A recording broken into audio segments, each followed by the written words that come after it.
নমস্কার বন্ধুরা, অমৃত বার্তা চ্যানেলে আপনাদের সকলকে স্বাগত। আজ আমরা কৃষ্ণ জন্মাষ্টমী সম্পর্কে আলোচনা করব।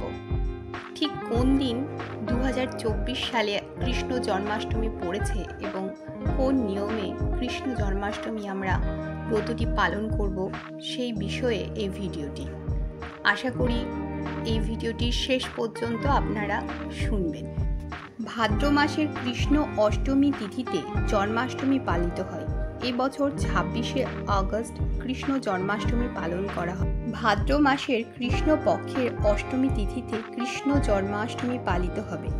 শ্রীমদ্ ভগবত পুরাণ অনুযায়ী অষ্টমী তিথি রোহিণী নক্ষত্র, বৃষলগ্ন ও বুধবার মথুরার কারাগারে কৃষ্ণ জন্মগ্রহণ করেন। এই তিথিতে কৃষ্ণ ভক্তরা উপবাস করে মাঝরাতে কৃষ্ণের জন্মের পর তার পুজো করেন।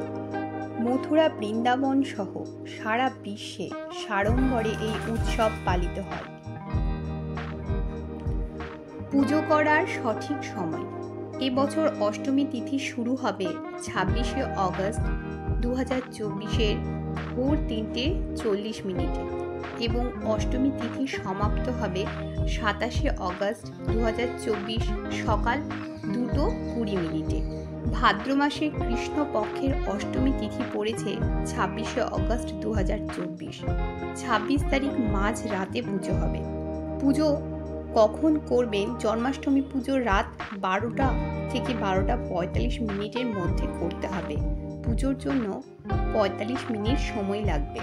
ব্রত ভঙ্গ 27শে আগস্ট 2024 সকাল 11টা পর্যন্ত ব্রত ভঙ্গের সময় রয়েছে। জন্মাষ্টমী ব্রত করার থেকে জন্মাষ্টমী ব্রতের মাহাত্ম্য জানা বিশেষ প্রয়োজন। আমরা কেন জন্মাষ্টমী ব্রত করব? শাস্ত্র অনুযায়ী দাপর যুগে অষ্টমী তিথি ও রোহিণী নক্ষত্রে বিষ্ণু কৃষ্ণর অবতার জন্মগ্রহণ করে। মথুরায় কংসের বোন দেবকী ও ভগ্নিপতি বাসুদেবের অষ্টম সন্তান ছিলেন কৃষ্ণ। কংস বধ করে অধর্ম অন্যায় নাশের জন্য কৃষ্ণ রূপে জন্মগ্রহণ করেছিলেন নারায়ণ। প্রচলিত বিশ্বাস অনুযায়ী যারা জন্মাষ্টমী ব্রত নিয়ম মেনে কৃষ্ণের পুজো করেন তাদের সমস্ত সমস্যা ও কষ্ট দূর হবে এবং জীবনে সুখ ও সমৃদ্ধির আগমন ঘটবে।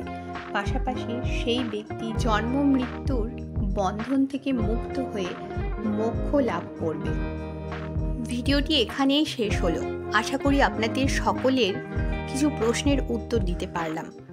ভিডিওটি ভালো লাগলে অবশ্যই লাইক করবেন। চ্যানেলে নতুন এলে চ্যানেলটিকে সাবস্ক্রাইব করবেন। ভালো থাকবেন। দেখা হবে পরবর্তী ভিডিওতে।